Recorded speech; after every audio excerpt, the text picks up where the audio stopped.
And so that's a statement almost of fact, because pretty much that's where the bonds are trading right now. Is that as worse as it gets, though? Is the key question, I guess.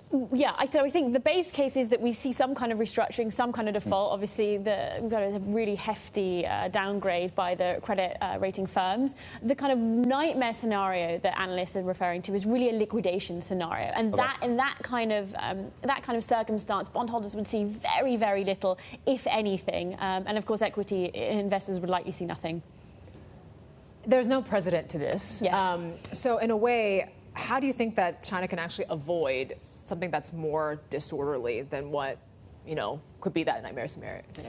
Well, I think the expectation is that after all of this sort of clampdown on financial risk, after the protracted resolution at Huarong, it's unlikely that Beijing is going to allow an immediate resolution. It's going to be heavily interventionist and kind of heavily move to prevent any further losses. However, I mean, in terms of preventing a disorderly default, I think some kind of stepping in with regulators to organise potential debt extensions when it comes to its banks, and kind of on the latter firm, kind of perhaps encourage creditor committees to be organised quite swiftly, and for things like that, centralised court cases to also be dealt with quite swiftly. I think those are some of the things that potentially policymakers could be inclined to step in, and that's really about organising rather than kind of per se stepping in and actually offering any kind of strategic investment or a bailout itself.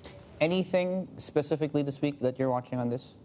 Well, I think we continue to look at some of its wealth management products potentially and how Evergrande's going to deal with that. And of course, all of its other payments for other types of kind of its more curious, odder types of debt. So commercial papers, that type of thing.